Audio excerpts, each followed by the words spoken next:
Thank you, everyone, for coming. Good to see you. My name is Barry Lituchy. I teach history at Kingsborough College in Brooklyn and Park City University of New York. My presentation today is to give an overview of the history of fascism in the Ukraine and to show that it is now very much an indigenous movement, part of a long history in the Ukraine, sponsored both by German imperialism and American imperialism for their own purposes. But actually the history is even broader than that. And I think one of the things that is really that I'm going to really try to bring out is the fact that the United States has done a terrific job from the point of view of the CIA and U.S. history, or U.S. imperialism, from the imperialist point of view, of promoting fascism and keeping it alive and allowing it to reestablish itself in the 21st century in the Ukraine. I would say that U.S. promotion of fascism has been more successful even than German Nazi imperialism was. Well, let me start at the beginning. In the beginning, Ukrainians and Russians were one people, united by a common language, a common religion, a common state, a common culture, common territory, and a common history. The first Russian state, as many of you know, was Kievan Rus, established in 860 in the Common Era, lasting until the 1240s. During this time, there was no distinction between Ukrainians and Russians, as there should not be today. Kievan Rus territories extended from the western Carpathian Mountains, which today are a border between the Ukraine and Slovakia, Hungary, and Romania, all the way east to the Volga River. That was Kievan Rus. This population converted as one people to the Greek Orthodox Christianity in 988 under their ruler, Prince Vladimir, who himself converted in Crimea, a church very sacred to both Russians and Ukrainians, still marks that very spot to this day.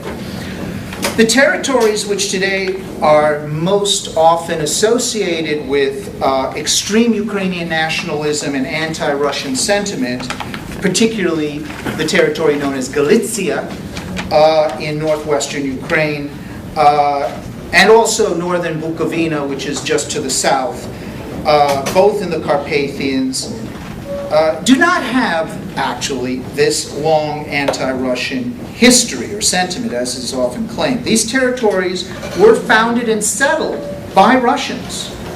And even the famously anti-Russian city of Lviv or Lvov, depending if you're Ukrainian or Russian, was founded by Kievan Rus rulers in the early 1200s. Ukrainian and Russians are one people, and we can go back as far as Herodotus' time, if you wish, 2,500 years ago, and Herodotus himself lived among and wrote among the people in that time. So the origins of the divisions between Ukrainians and Russians begins with the Mongol conquest in the 1200s, and then really takes root in the 1300s when Galicia is conquered by Lithuania. And actually Lithuania conquered more than Galicia. It conquered the territory somewhat to the east and north, Volhynia, and to the south all of Bukovina, and even further south into central and southern Ukraine.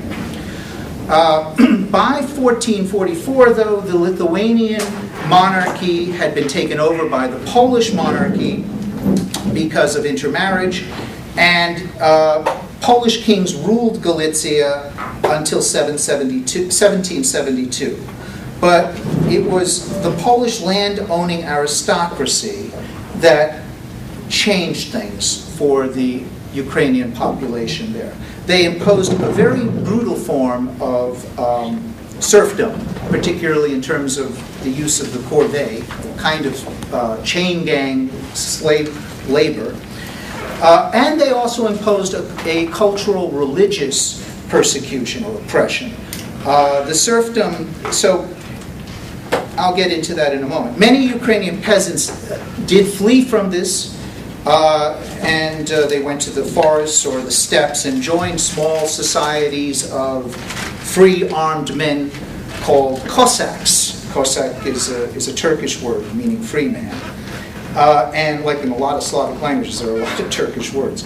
Cossacks existed, of course, both in the Ukraine and Russia.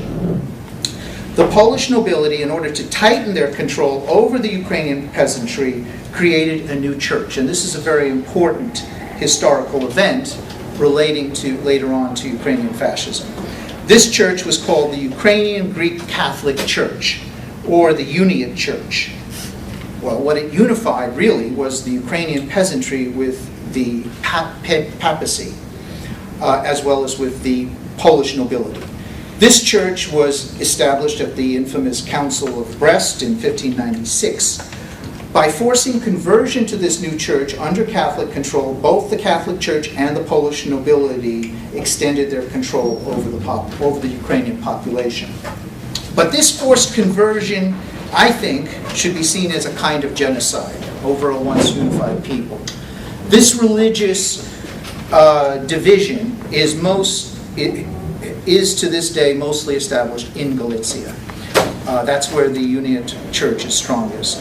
But in this way, Poland and the Roman Catholic Church were able to tear away a part of the Ukrainian people and a piece of territory from the Ukrainian people, really forever. After 300 years, this church does become deeply entrenched in Galicia and Bukovina. And I want to stress that CIA documents, which now have been declassified regarding Ukrainian, and I mean there's extensive documents, a lot of them don't have a lot of information, but I think one thing that comes out, if you read them, and you should read them, is that almost so many of them repeat over and over again that those most likely to support Ukrainian nationalist movements or Ukrainian fascism were Uniates, members of the Ukrainian Greek Catholic Church. This is not as true today as it was, say, 30, 40 years ago, but for the 20th century it was very true. In the 1660s, there were massive uprisings, though, by some Ukrainians in central Ukraine and eastern Ukraine against the Polish nobility. These were led by Cossacks and their hetman leaders, and these territories actually fought to rejoin Russia and did so, ultimately leaving just that northwestern portion in Poland, the Galicia-Bukovina region. That's why that remained Uniate to this day. But ironically, this is hailed today by Ukrainian nationalist historians as a great moment in Ukrainian history, which it is, even though it provides, it is a precedent for what's going on in eastern Ukraine today.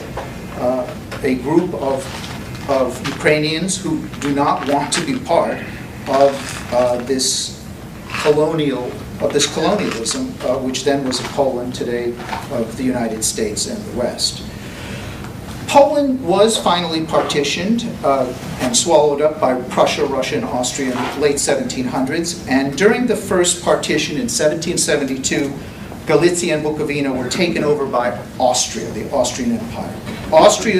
So from 1772 to 1919, Galicia and Bukovina are part of the Austrian Empire, later Austro-Hungarian Empire. Austria's ruling Habsburg monarchy were the chief protectors of the Roman Catholic Church and the first practitioners of what became known as the German imperialist idea of Lebensraum. The Austrians relaxed the serfdom in Galicia and Bukovina, and in 1848, thanks to the revolutions of that year, completely abolished serfdom. But they increased the pressure on the Ukrainian population through religious persecution. Thousands of Jesuits were sent into these territories and even beyond the Ukrainian territories into the Russian Empire with the goal of subverting the Orthodox Church and converting people to the Uniate Church. So we can see here the beginnings of German imperialism in Galicia and beyond. In effect, the Ukrainian Greek Catholic Church served as a springboard for what became known as Drang nach Osten, or Germany's drive to the east. And this was a Habsburg policy before it was a Bismarckian policy or a Hitlerian policy. So Galicia was this beachhead for Austro-German expansionism to the east, and the Union Church was the vehicle. By the way, the Habsburgs followed a similar policy in the Balkans, as the Union Church converted Orthodox Serbs in the southern Austrian territories and expanded Croatia step by step by subsuming Orthodox populations under Roman Catholic Church and Austro-German control. Over the course of this long foreign occupation from the 1300s until World War I, Catholic rulers solidified their rule and their cultural influence. They preached hatred of Russians and of Russian Orthodoxy and of Jews and of Judaism. This is the origin of Ukrainian fascism, instigated by German imperialism, but it does take a life of its own. The first great leader of Ukrainian nationalism in modern times was, not surprisingly, a Ukrainian Greek Catholic or Uniate cleric from Galicia, Semyon Petlura. He tried to, in the 1890s, he tried, like the Jesuits before him, they tried to infiltrate Russian Orthodox seminaries in order to subvert it. He was eventually expelled and revealed, and he joined an organization called the Revolutionary Ukrainian Party, which became his main vehicle for promoting extreme Ukrainian nationalism.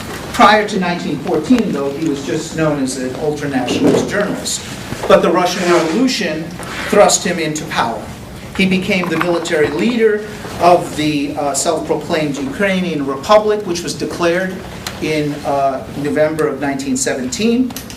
And he even designed the Ukrainian flag, which is still the Ukrainian flag to this day. He proclaimed Ukrainian as the only official language in the Ukraine, banning all others. Exactly what the government that came to power after 2014 did recently. And like today's Ukrainian nationalists, he condemned all, quote, foreign elements in the Ukraine, meaning Jews, Russians, and Poles. But in Galicia, in particular, Poles and Jews actually made up the majority of the population, oddly enough. There were 2 million Jews, and there were 2 million Jews in the Ukraine, not to mention millions of Russians as well. So what to do? As military leader of the Ukrainian Republic, Petlura organized 1,200 pogroms from 1917 to 1920, killing 200,000 Jews in this period alone. And when the Russian and Jewish workers in Kiev rose up in revolt around the famous Arsenal factory, he murdered them, calling them foreign invaders.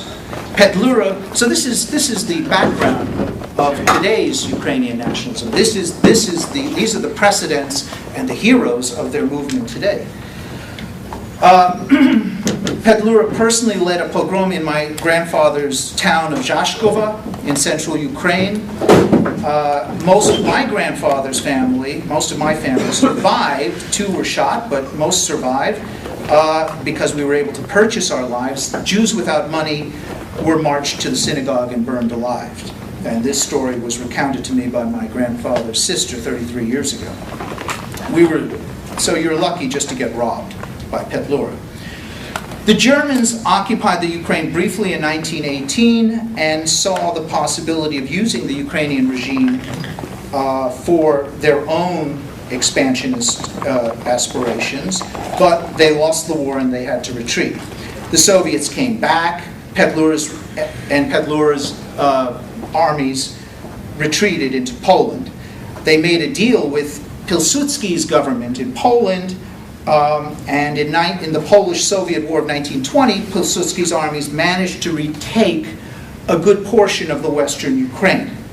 But they ended up just stabbing the Ukrainians in the back and Petlura's men were all arrested and sent to internment camps in 1920-21. Petlura himself ran away to Paris, where he got his what was coming to him from a Jewish survivor from one of the pogroms, who killed him in revenge for the murder of his parents. Thousands of Western Ukrainians who had fought with Petlura were imprisoned in Poland, and they remained well organized. It's ironic that thanks to their imprisonment, Petlura's men were able to organize themselves, and shortly after Petlura's assassination, the future fascist Ukrainian organization came out of these internment camps, the Organization of Ukrainian Nationalists, or OUN. The OUN, or Organization of Ukrainian Nationalists, would be the political organization of Ukrainian fascism during World War II. It's known for having two branches, one led by a man named Melnik, the other by the infamous Stepan Bandera, who is today hailed as one of the great heroes of Ukrainian nationalism. What was the difference between these two factions? Not actually Bandera was really the man in charge, was the leader. But the main difference was that Melnik and his faction were fine with the Nazis making all the decisions, including decisions about the fate of whether there should be a Ukrainian state or not, or simply the Ukrainians live under German rule. Bandera did not agree with that. Bandera's faction did not agree with that. Their position was to oppose Hitler and the Nazi regime if they did not allow the creation of a Ukrainian state. During the 1930s, of course, the Nazis supported the Organization of Ukrainian Nationalists. The OUN carried out murders of Polish political leaders, including the Interior Minister, for which Bandera and several other leaders of the OUN were arrested, but they were all released after the Nazis invaded in September of 1939 and took over Western Poland, or most of Poland.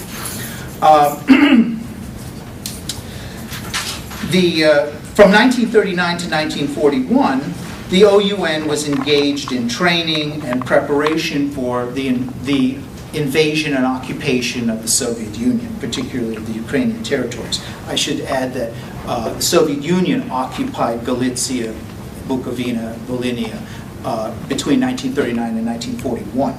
So that was part of the agreement between Germany and the Soviet Union. One of the founders of the OUN, besides Bandera and Melnik, who is an extraordinarily important figure in 20th century history, and you may not know him, and he was a tremendously successful Ukrainian fascist, was Nikola Levitt. Some of you may be familiar with him. He graduated from a Gestapo training school and became the chief, and from 1939 to 41, became the chief torturer of political prisoners in Krakow, murdering Poles and Jews and Russians, whoever he came in contact. By early 1941, the OUN also had recruited tens of thousands of soldiers for military service.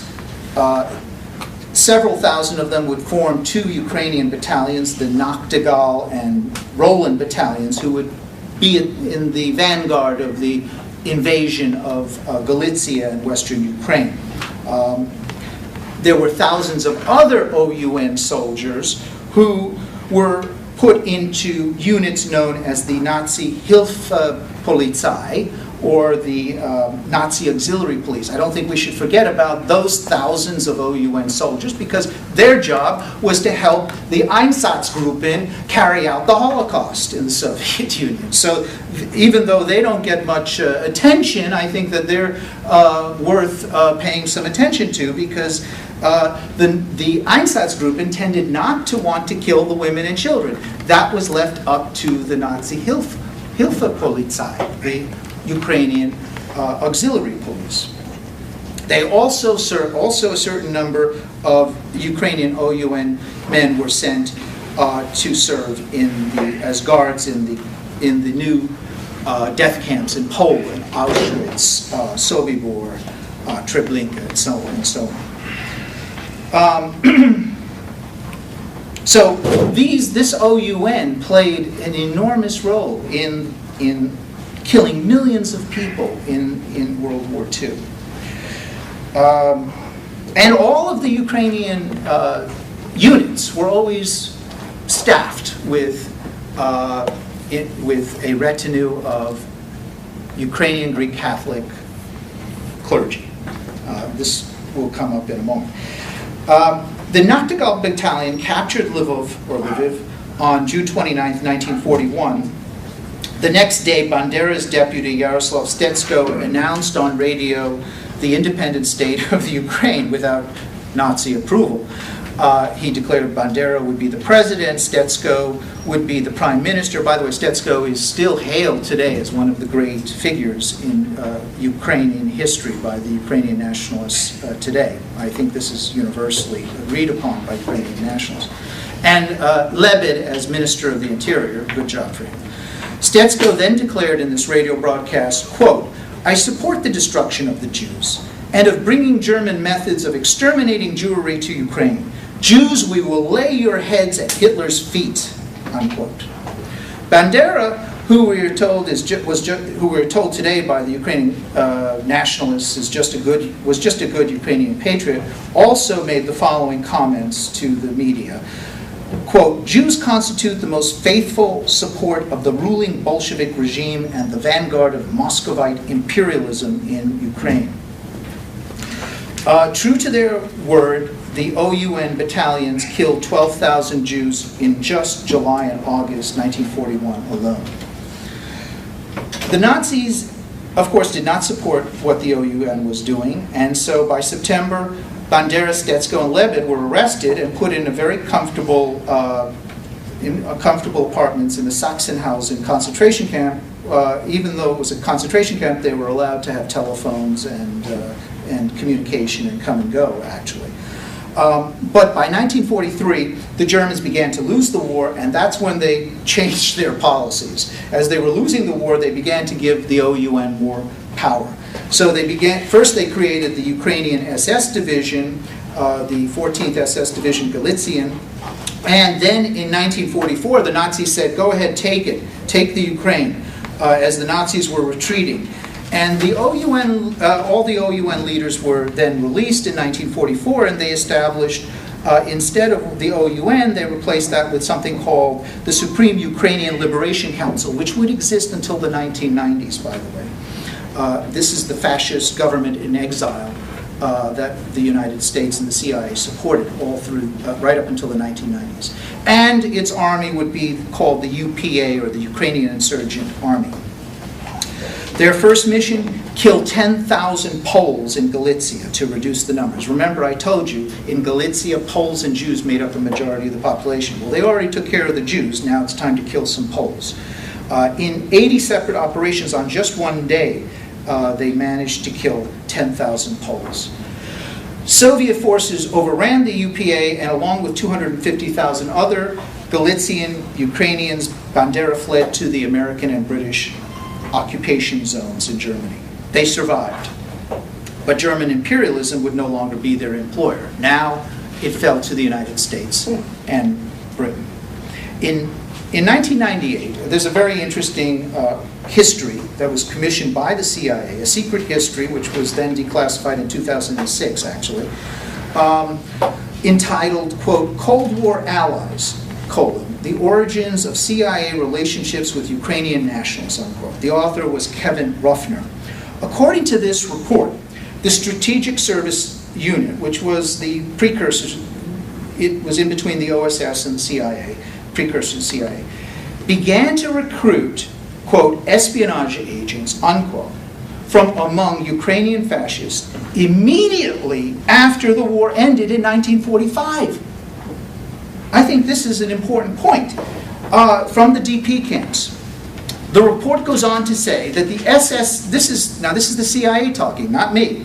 The SSU recruited them because the U.S., like its ally Great Britain, expected war to break out or to be created with the Soviet Union immediately. The US government wanted these agents for two purposes, according to the CIA report. One, covert operations in Soviet territory. And two, paramilitary operations in Soviet territory. Now, this comes from the CIA's own in-house history. Within a few years, also, 12,000 Ukrainian fascists would be imported to the United States despite their war crimes. So, contrary to the image of an anti-fascist American government at the end of World War II, who would never start the Cold War, mind you, we instead see the CIA telling us in their own in-house history that yes, the Soviet image portrayed of the US as a Nazi-loving imperialist aggressor hell-bent on war with Russia was in fact the truth. This report also confirms what Soviet so-called propaganda was saying, that the USSR and the Warsaw Pact allies were on the receiving end of decades of US-sponsored covert military operations from the beginning of 1946 all the way to 1991. The United States, Britain, and Russia had signed the Moscow Agreement of 1943, promising to return war criminals to their countries where they committed their crimes. But the US and Britain violated this agreement from day one and didn't begin to get concerned about war criminals until they had to break up Yugoslavia and arrest Serbs for war crimes. According to this CIA history, by 1946, the SSU had compiled extensive records on thousands of Ukrainian fascists, and you can read these are online actually, and we're working hard to get them operational for terrorist attacks. The CIA report calls these terrorist attacks. From 1947 to 54, the CIA organized dozens of military raids by UPA soldiers into Soviet territory. Meanwhile, CIA Director Alan Dulles and NSA advisor George Kennan pushed to bring more thousands of Ukrainian fascists and other fascists into the United States for, quote, national security reasons. Chris Simpson, a historian who has written a book called Blowback, wrote something I think that's very interesting about this. He said, the U.S., with its rat lines, brought war criminals into the United States, but they didn't just disappear into the population. Instead, they established new cells in their various ethnic communities. And not just in the United States, but in all countries. And they were headed by the same men who led the murder squads and survived and spread these movements, thanks to the United States and the CIA. And they are active to this day, and they pose a threat to the world. And in the end, they poisoned and Nazified the very political cultures of the host countries too. I think that's truly blowback. That's exactly what Chris Simpson wanted to get across in that wonderful book he wrote many years ago. Until 1954, the Uniate priest Ivan Hryniuk was the recognized leader by the CIA of Ukrainian fascism, of Ukrainian nationalism, of this Supreme Ukrainian Council. And on every CIA report about Hryniuk that I've read anyway, it usually says two things. One, quote, the subject is aware he is working with the CIA, unquote. And two, quote, could be the leader of an independent Ukraine in times of war with the USSR, unquote. But at the end of 54, Hryniuk simply resigned, and from that point on until the 1990s, the man who became the global leader of the Ukrainian fascist and ultranationalist movement was Nikola Levitt. Levitt was very well protected by the CIA. He lived in a very comfortable house in Yonkers in Westchester County, maybe near Gus Hall, I don't know. He was given several CIA-funded companies. The most notable was Prolog, which was a global operation which received tens of millions of dollars at the very minimum every year from the CIA, and did all kinds of publishing, including anti-Russian, anti-Soviet publishing.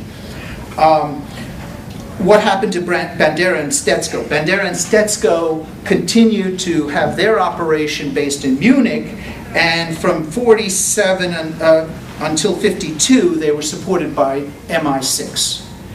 What was that, MI5? MI6, right.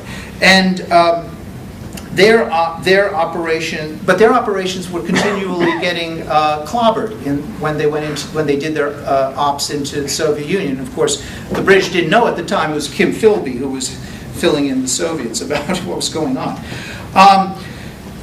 After '52, West Germany's spy agency, this BND, which was still headed at that time by Gehlen, the former Nazi intelligence head, took over and financed Bandera and Stetsko's operation until 1959. This is something that's not very well known, that West Germany continued to sponsor fascist operations against the Soviet Union in the 1950s. At that point, the CIA was willing to give Bandera another try in '59, but just before he was to leave for Washington, he was captured by a KGB guy and killed. They sprayed cyanide in his face and he died. So that was the end of Bandera and Stetsko. Levitt went on to become a major figure in the Republican Party. He was also very close to the Democrats in the 1970s. He was a close friend and confidant of Zbigniew Brzezinski. He was an advisor to Zbigniew Brzezinski and a very close friend with Jimmy Carter, by the way, a Nazi. Jimmy Carter, oh, he's such a humanitarian. He's friends with Nazis. Come on. Ronald Reagan and George Bush, of course, were good friends as well. And he was financed regularly right up until 1992 when he was no longer needed. But by the time Levitt died in 1998, he was able to take great satisfaction in seeing that his success, the new generation of neo-fascist Ukrainian unit forces had taken his place. So, for example, in 1991, Levitt was able to meet with the Social National Party, which was founded by, among others, Ole Tienbuk. By the way, at that time, that party today is called Svoboda, but at that time it was called the Social National Party. What does that mean? It means National Socialists, right? Its symbols were a swastika. Today, of course, I said that the party is called Svoboda. It's dropped its Nazi symbols, but its youth organization has, in fact, continued the racist rhetoric and has spun off a whole series of paramilitary neo-Nazi organizations, including, I'm almost done. Yeah. Give me a minute. Okay, give me, oh, I don't need 5 minutes. I'll be done in less 5 minutes.